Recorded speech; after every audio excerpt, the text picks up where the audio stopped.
Bonjour Patrice. Non, pas trop de foot ce matin encore à la une des journaux, mais beaucoup de choses quand même. Ça va venir. Bonjour Laurent, bonjour à tous. Ce matin, la presse, effectivement, nous parle un peu de tout, mais elle le fait bien. Le Parisien se demande comment interdire le téléphone portable à l'école pour que nos enfants réapprennent à se parler. La Croix interroge sa conscience catholique sur la question de l'hospitalité des migrants.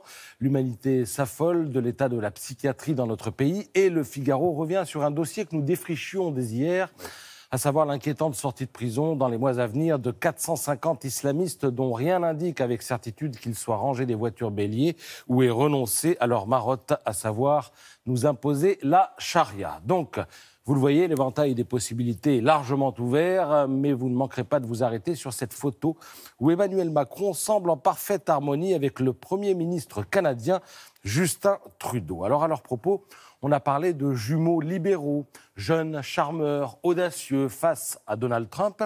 Ils avaient adopté la même tactique, le cajoler, le câliner en espérant l'amadouer pour le faire changer d'avis. Tout cela en douceur. Malheureusement, la stratégie a vécu. L'autre n'est pas tombé dans le panneau. Et du coup, alors que s'ouvre demain au Canada le sommet du G7, eh bien, c'est la ligne Merkel qui s'impose aux Européens. Pas de compromis. Fermeté avant tout. Vous lirez dans les Échos que l'Europe envisage à son tour de taxer les importations américaines. Le G7, on aura l'occasion évidemment d'en reparler sur cette antenne ce week-end, ressemblera cette année à un G6 plus 1. Et le 1, c'est Trump. Et pendant ce temps-là, eh bien, il y en a un qui regarde tout ça de loin en se disant que peut-être un jour, ma foi, pourquoi pas, il reviendra dans le jeu.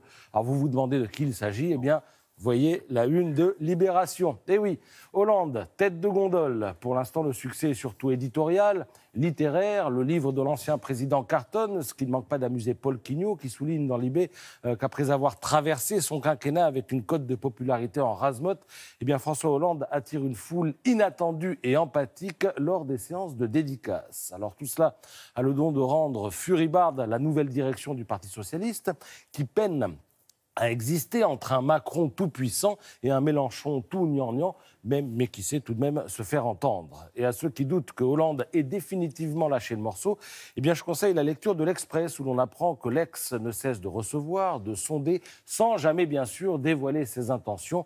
Le silence, c'est bien connu, c'est l'expression des grands ambitieux. Alors tenez, à propos de doute et de Hollande, eh bien, savoureux dessin de CAC à la une de l'opinion. On y voit un Hollande refaire un tantinet l'histoire. Comme Zidane, c'est mieux de partir au firmament, dit-il. Cependant que Macron, visiblement agacé, demande à Ferrand, le patron des députés La République En Marche, où en est la loi sur le fake news. Eh bien, la réponse est dans le journal. La loi arrive à l'Assemblée, qui en examine le texte à partir d'aujourd'hui. Et elle en énerve déjà plus d'un. Toute allégation ou imputation d'un fait dépourvu d'éléments vérifiables de nature à la rendre vraisemblable constitue une fausse information. C'est donc à partir de cette définition qu'un juge devra se prononcer, se moque l'opinion qui parle d'une loi mal pensée, mal préparée, mal rédigée. En tout cas, elle fait parler, vous verrez un pour ou contre ce matin dans Le Parisien, c'est à lire, le voilà. Et puis pour le plaisir, je terminerai avec le titre de Libé, toujours à propos de cette fameuse loi, une loi qui fonce la tête dans le bidon. Merci, très joli jeu de mots. Merci beaucoup Patrice, passez une belle journée. On fêtera avec vous tout à l'heure avant 9h les pages culturelles effectivement de la presse ce matin.